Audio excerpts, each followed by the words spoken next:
njaboot njëriñ sa bopp xamal sa bopp mën a bindal sa bopp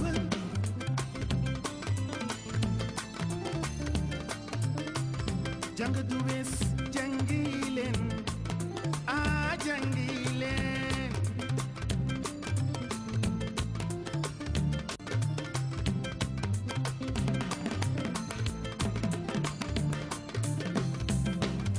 bu jëkkoon danga daan santaane ñu jàngal wande jàng nga jàng weesuwul man ngay bindalal sa bopp man ngay.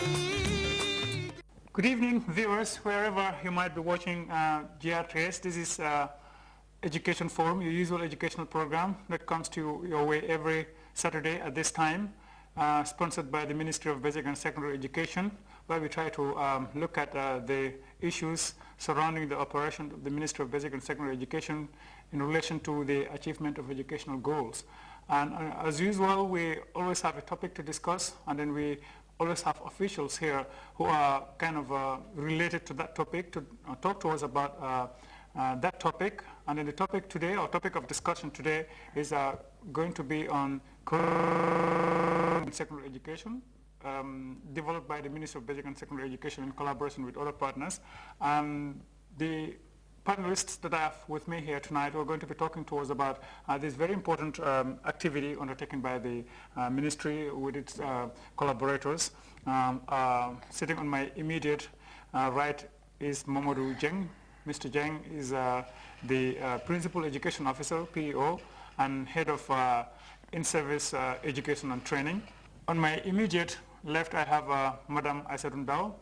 Madam Dao is the Head of School of Education at the Gambia College. At the far right there, I have Mr. Lamin Fatajo. Mr. Fatajo is a PEO, that's the Principal Education Officer and Head of Performance Management System, the Ministry of Basic and Secondary Education.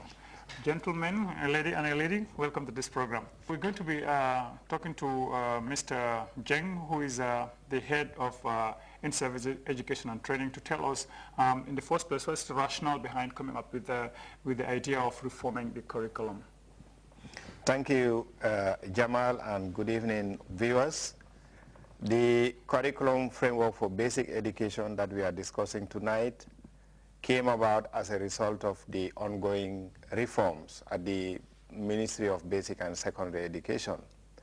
The structural reforms that started in the late 90s and early 2000 witnessed the phasing out of the common entrance and leading to the next level of the structure of education, which is the 9-year basic education.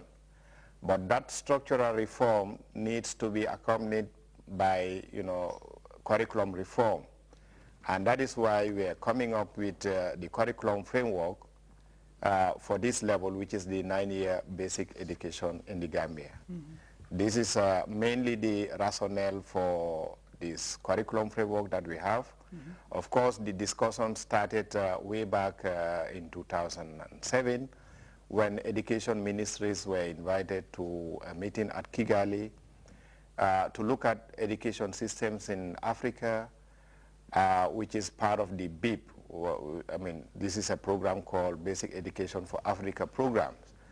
And all the countries that were present in that meeting discussed the issues of basic education in Africa, and 8 countries were to look at what main issues they want to address.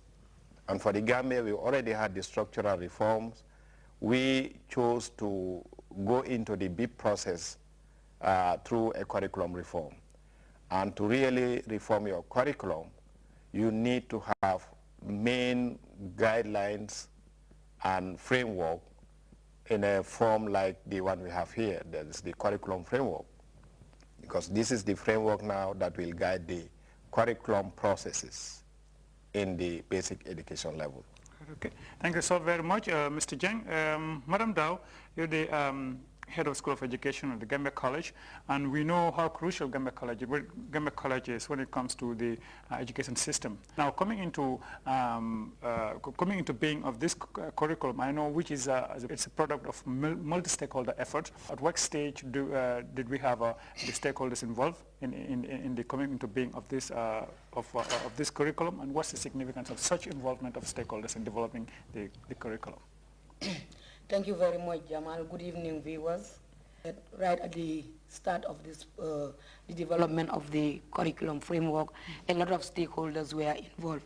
Even before the development, during the consultative meeting, which was held in the Gambia, a lot of stakeholders were involved. Now, among these stakeholders were, if I could start from the bottom, the students, the parents, institutions, Ministry of Education, the Teachers Union, the University of the Gambia, Gambia College, and so many other institutions. I think here, this is very important because when stakeholders are involved in this kind of activity, then it creates that ownership. It's not going to be owned by one person, but owned by many people, and that is what we want in the development of the framework. Now, apart from the consultative meeting, there was a writers' workshop, and the writers' workshop has to come up with the first draft. There were also stakeholders that were involved. It was not only the Ministry of Basic Education that was involved, but as I said, the GTU was represented, the ministry was represented, and the ministry from different units. You had the INSET unit, the HR unit was represented, the curriculum unit was represented, the science and technology unit was also represented. Gambia College also, as the teacher training institution, was represented. Now, after the drafting of the curriculum framework, a validation workshop was also held, in which also other stakeholders were involved, and here teachers were involved, head teachers, a lot of people, so that, as I said, at the end of the day, it becomes the property of everybody, not only one person or the Ministry of Basic and Secondary Education, but the property of the Gambian people. Right, okay, thank you so very much. That was very crucial. We can also talk about the structure, because like Mr. Jeng said, it was the structural reform of our education system that has brought about the curriculum reform as well. So can you tell us, Mr. Fatajo, the head of performance management system, can you tell us the structure of the curriculum? Thank you, Jamal, and good evening, viewers. We had sort of a series of workshops, and we have team of writers. And then what we did was to do what we call a contextual scan. It's sort of a situational analysis where we tend to look at things, because the curriculum is out to address issues that we have nationally and internationally, like conventions that we sign up to. The first part of the introduction is to do a contextual scan, where you look at our need as a nation.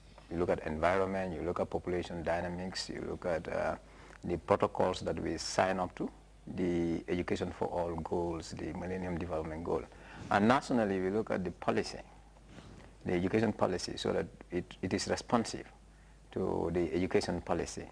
We also look at the Vision 2020. So that's the introduction. When we look at all those, then we look at what learning areas would address this. Then we identify the learning areas, which is the next structure. And then we have 3 layers in basic education. We have the lower primary, which is from grade 1 to 3. As national languages are coming, the medium of instruction would be national languages and so forth. Then you have the upper primary, where the medium changes from being national languages to English. Then we have grade 7 to 9, which is the upper basic. When we look at the learning areas, we move on to look at the learning outcomes. You look at what sort of kids do you expect to have from all these levels, so that gradually you are addressing national issues. So we look at the learning outcomes. And not only that, we look at even teaching methods, methodology that is used, methodology that should be used to teach the curriculum. And then we look at the resources, standard resources that we would need for this curriculum framework to be done, and even assessment. after the phasing out of the common entrance system, now you have in place kind of 9 years uninterrupted school education for kids starting from grade 1 or from nursery school up to grade 9. Now they wouldn't have to go up to maybe grade 6, kind of drop out along this way or something, but they would have to continue up